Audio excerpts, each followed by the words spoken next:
오늘 우리들에게 주신 하나님의 말씀은 누가복음 12장 6절로 12절 말씀인데 제가 봉독하지요. 참새 5마리가 2아사리온에 팔리는 것이 아니냐. 그러나 하나님 앞에는 그 하나도 잊어버리시는 바 되지 아니하는도다. 너희에게는 심지어 머리털까지도 다 세신 바 되었나니 두려워하지 말라. 너희는 많은 참새보다 더 귀하니라. 내가 또한 너희에게 말하노니 누구든지 사람 앞에서 나를 시인하면 인자도 하나님의 사자들 앞에서 그를 시인할 것이요 사람 앞에서 나를 부인하는 자는 하나님의 사자들 앞에서 부인을 당하리라. 누구든지 말로 인자를 거역하면 사하심을 받으려니와 성령을 모독하는 자는 사하심을 받지 못하리라. 사람이 너희를 회당이나 위정자나 권세 있는 자 앞에 끌고 가거든 어떻게 무엇으로 대답하며 무엇으로 말할까 염려하지 말라. 마땅히 할 말을 성령이 곧 그때 너희에게 가르치시리라 하시니라. 아멘. 오늘 이 말씀을 의지해서 환난을 극복하는 삶이라는 제목으로 말씀을 드립니다.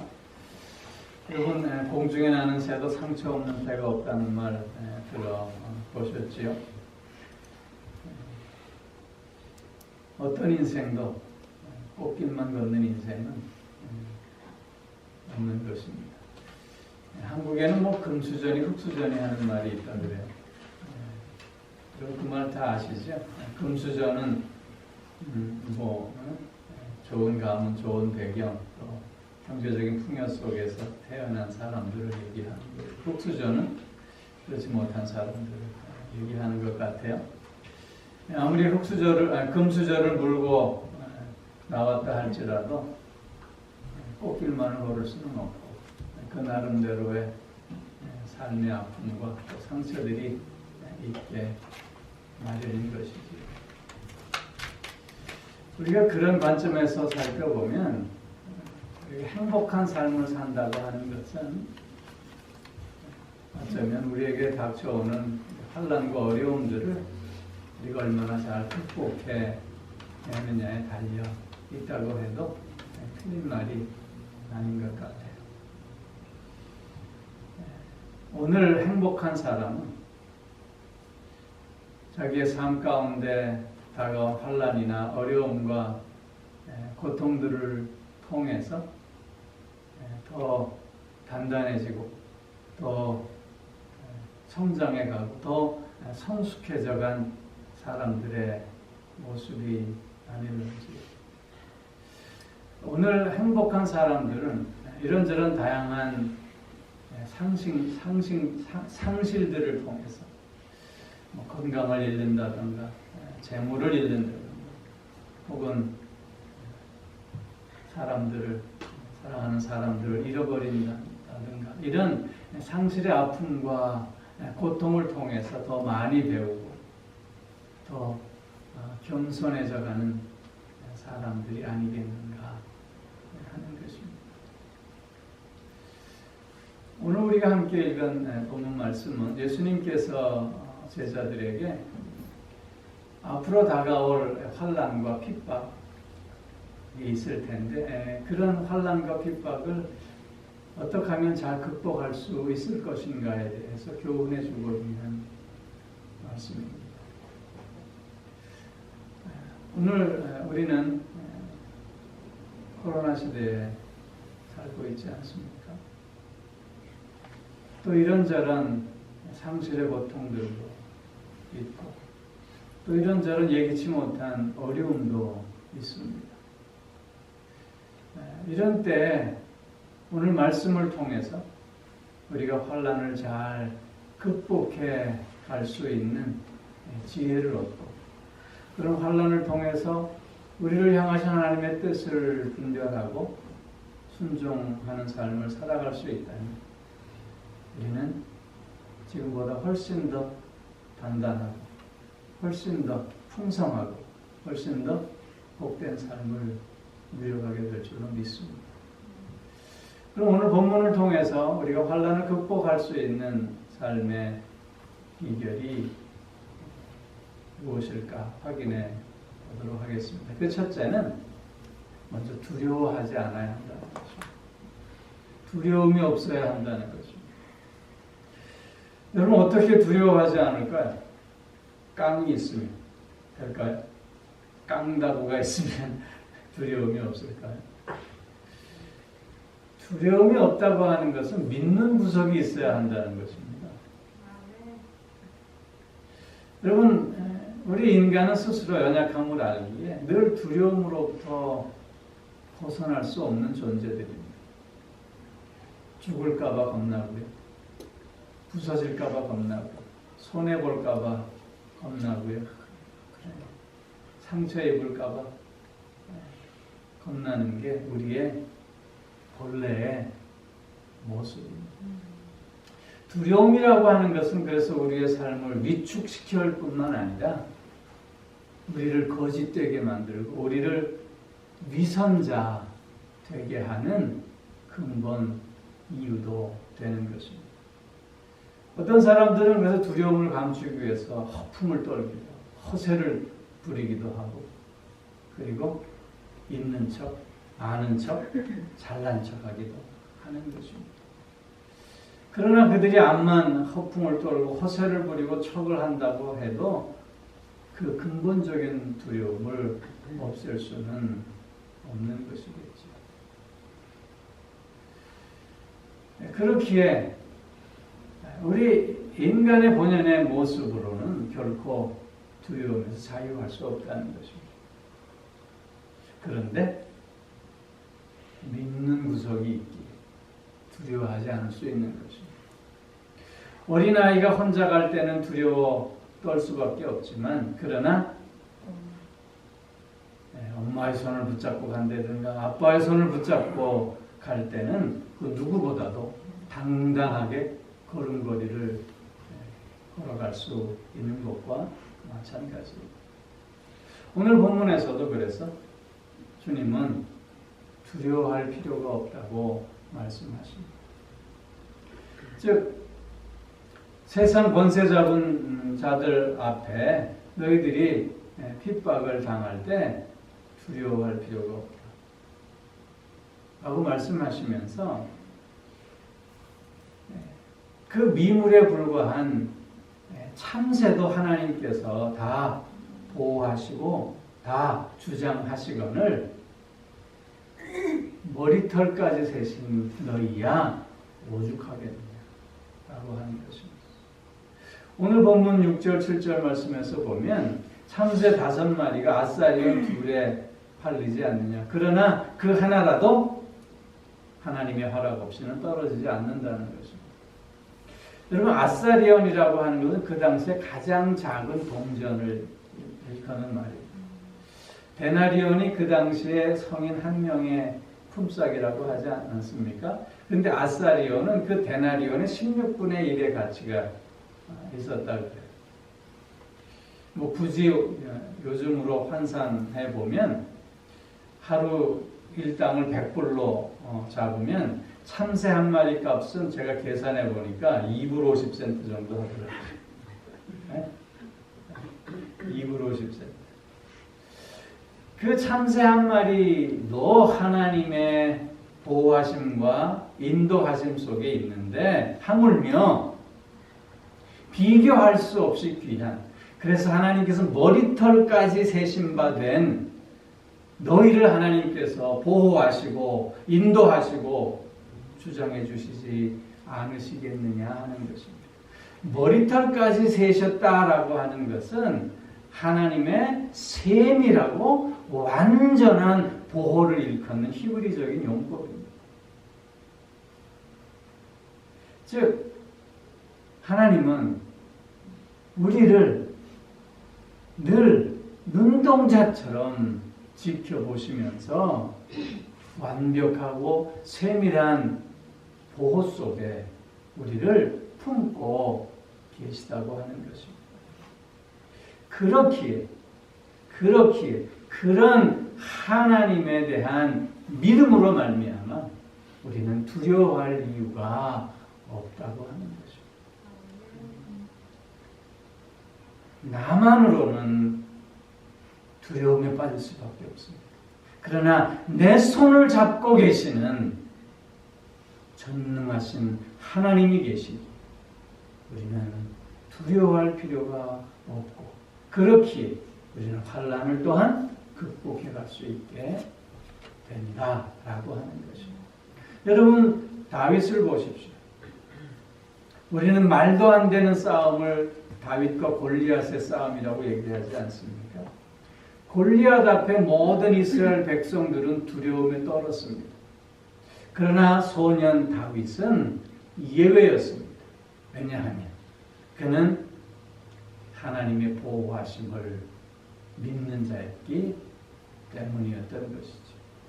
그래서 골리앗 앞에 담대히 여호와의 이름으로, 하나님의 이름으로 나아가 그를 넘어뜨리고 있는 것을 보지 않습니다.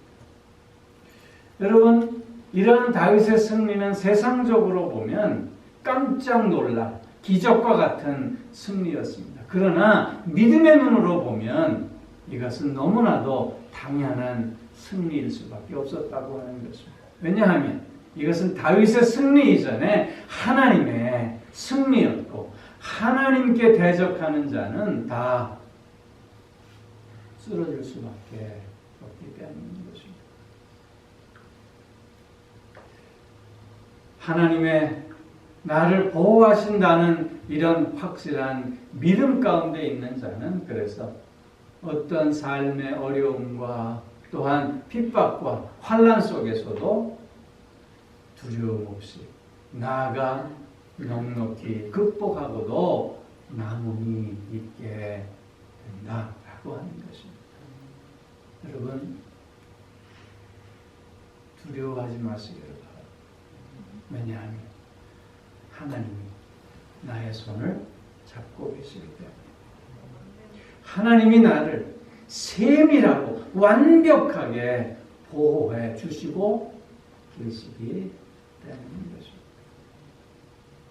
이런 하나님의 세밀하고 완벽한 보호하심 속에서 우리는 어떤 삶의 조건과 환경도 극복해 나아갈 수 있게 되는 것입니다.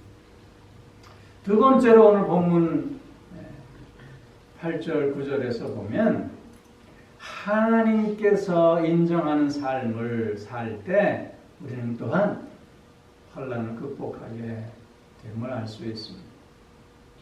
오늘 8절 9절 말씀이 뭡니까? 사람들 앞에서 너희가 나를 인정하면, 시인하면 나도 너희를 하나님의 사자들 앞에서 시인할 것이요, 너희가 사람들 앞에서 나를 부인하면 나도 너희를 하나님의 사람들 앞에서 부인할 거다. 모른다고 할 것이다 라고 말씀하고 있습니다. 이 말씀의 뜻은 우리의 매 삶의 순간 속에서 예수 그리스도가 나의 주 되심을 구체적으로 고백하는 삶을 살 수 있어야 함을 말씀하고 있는 것입니다.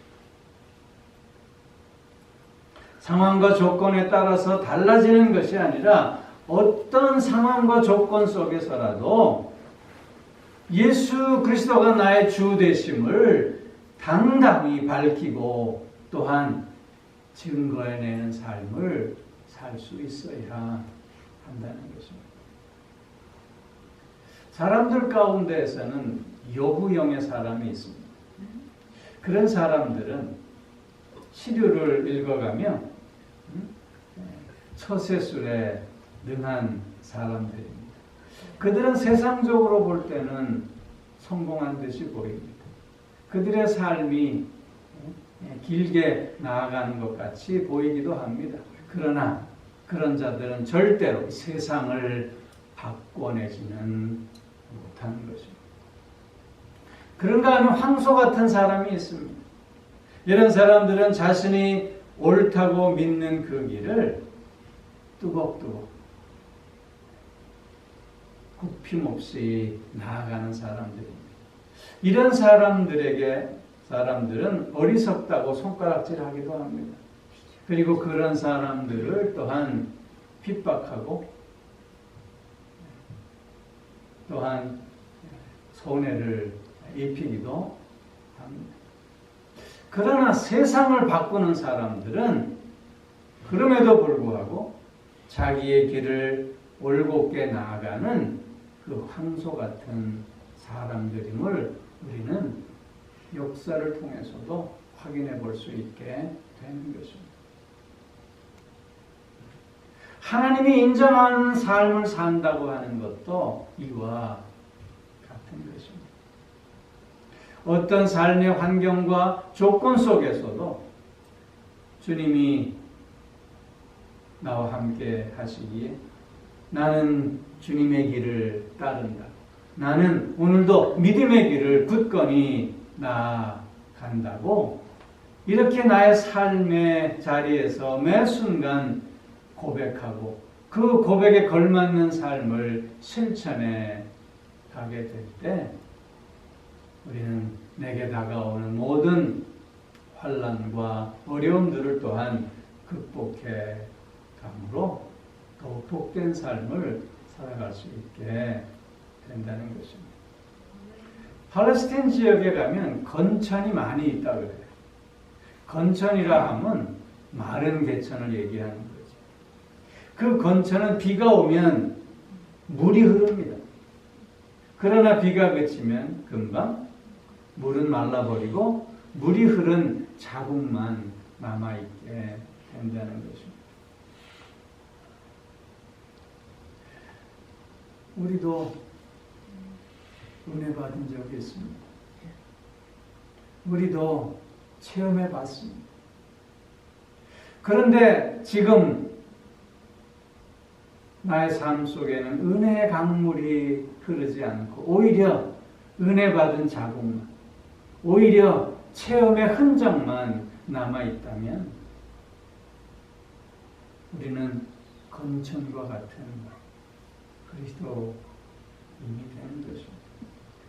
이런 건천과 같은 그리스도인들은 삶이 다양하게 옥조에 오면 당황할 수밖에 없습니다. 물러설 수밖에 없습니다. 그 환경에 굴복당할 수밖에 없는 것입니다. 그러나 옹달샘 같은 성도가 된다면 그 어떤 어려움 속에서도 굳건히 자기의 길을 나아갈 수 있게 되는 것입니다. 옹달샘은 어떻습니까? 비가 오나 바람이 부나 혹은 가무나 자체적으로 샘물을 내지 않습니까? 그래서 시내가 흐르게 하지 않습니까? 이와 마찬가지로 내 안에서 그리스도가 늘 살아 역사하시고 계시다. 우리는 어떤 어려움 속에서도 승리하는 자가 되실 수 있게 된다는 것입니다. 왕년에 은혜 안 받아본 사람 있습니까? 왕년에 체험 안 해본 사람 있습니까? 왕년에 열심 안 내본 사람 있습니까? 그러나 정작 중요한 것은 이런 체험의 흔적이나 이런 은혜의 표식만 있는 것이 아니라 지금 오늘 내가 충만한가 하는 것입니다. 지금 내 안에 은혜의 강물이 흐르고 있는가? 생명의 생수가 흐르고 있는가 하는 것이 가장 중요한 문제라고 하는 것입니다. 매 순간순간 나의 삶의 자리에서 하나님이 나와 함께 하심을 고백하며 그 하나님을 인정하고 그 하나님에 대한 고백에 걸맞는 삶을 살아갈 때 우리는 또한 어려움을 넉넉히 극복하고 나눔이 있는 삶을 살게 된다고 하는 것입니다. 그러나 성도 여러분, 내 마음속에 오늘도 예수로 살고 있는가를 확인해 보셔야 할 것입니다. 오늘도 생수의 강물 속에서 내 마음에 기쁨이 있고 내 마음에 감사가 있고 그래서 내 마음에 만족이 있는가를 확인해 볼 수 있어야 합니다. 오늘도 주님을 고백하며 주님으로만 사는 삶이 되죠.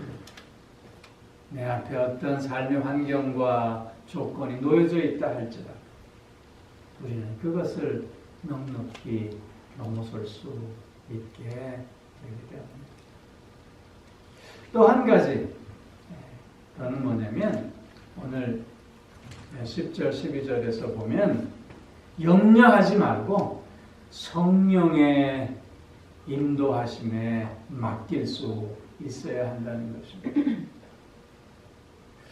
오늘 세상 권세 잡은 자들이 너희를 잡아가게 되면 그들 앞에서 무슨 말을 할까 염려하지 마라. 성령께서 친히 할 말을 너희에게 가르쳐 주시리라 말씀하고 있습니다.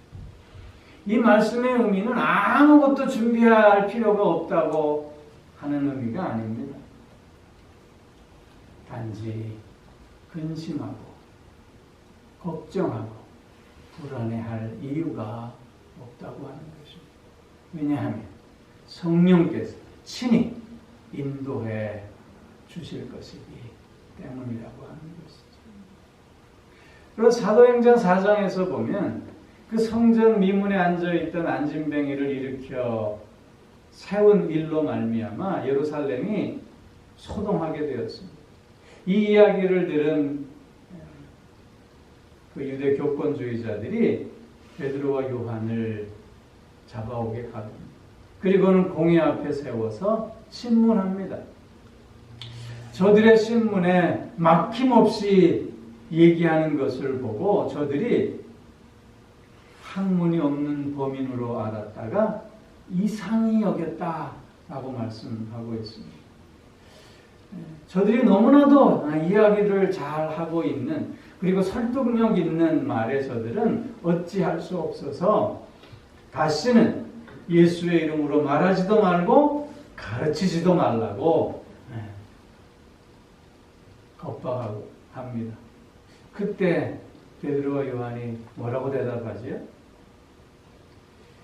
하나님 앞에서 너희의 말을 듣는 것보다 너희의 말을 듣는 것이 하나님의 말씀을 듣는 것보다 옳은가 판단해봐라.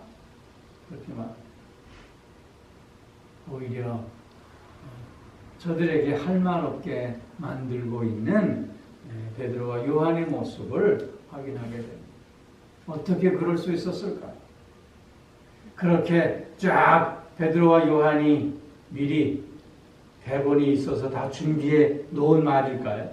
그게 아니고 성령께서 그 마음 가운데 역사하셔서 그렇게 말할 수 있도록 인도해 주셨기 때문인 것입니다.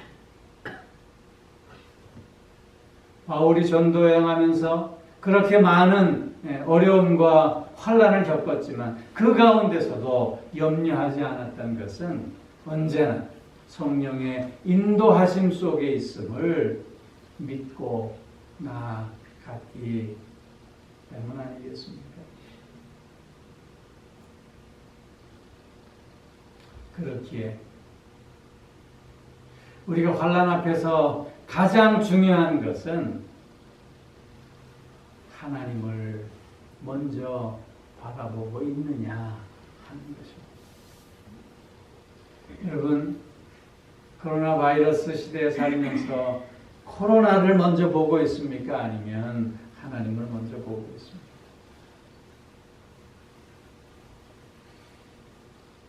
병들고 쇠약해져가는 내 몸을 먼저 보고 있습니까? 아니면 머리털까지 세시는 하나님을 먼저 보고 있느냐 하는 것입니다. 이런저런 다양한 상실의 아픔과 고통을 먼저 보고 있느냐 아니면 오늘도 나를 보호하시고 오늘도 나를 붙잡고 나의 삶을 주장하시고 인도하시는 하나님을 먼저 보고 있느냐 하는 것입니다. 결국 어떤 어려움과 또한 환난을 극복할 수 있는 길은 우리의 시선이 어디로 향하고 있는가에 달려 있음을 오늘 본문은 우리에게 말씀하고 있는 것입니다. 하나님을 먼저 보실 수 있기를 바랍니다. 하나님의 보호하심을 먼저 의지하실 수 있기를 바랍니다. 또한 그래서 매 순간순간 하나님 앞에서 나의 삶을 주님이 나의 하나님임을 고백하면서 그 고백에 결맞는 삶을 또한 최선을 다해 실천해 가실 수 있기를 바랍니다. 그리고 불안해하거나 염려하지 말고 하나님의 선하신 인도하심에 나의 삶을 맡기고 오늘 나의 삶의 자리에서 승리를 선언하는 우리가 되어질 수 있기를 소망합니다. 어떤 어려움과 환난이 있다 할지라도 우리는 그래서 그것을 극복함으로 말미암아 더 단단해지고 더 성숙해지고 더 행복한 삶을 살아가게 될 줄로 믿습니다. 기도하겠습니다. 사랑의 아버지 하나님, 우리의 삶을 옥죄이는 다양한 삶의 환경과 조건이 있음을 압니다. 그러나 먼저 하나님을 바라봅니다. 머리털까지 세시는 그 하나님의 보호하심 속에 있음을 확신합니다. 뿐만 아니라 하나님이 매 순간 나의 주 되심을 고백하는 그 고백에 걸맞는 삶을 힘있게 살아감으로 또한 모든 어려움을 극복해 갈 수 있음을 믿습니다.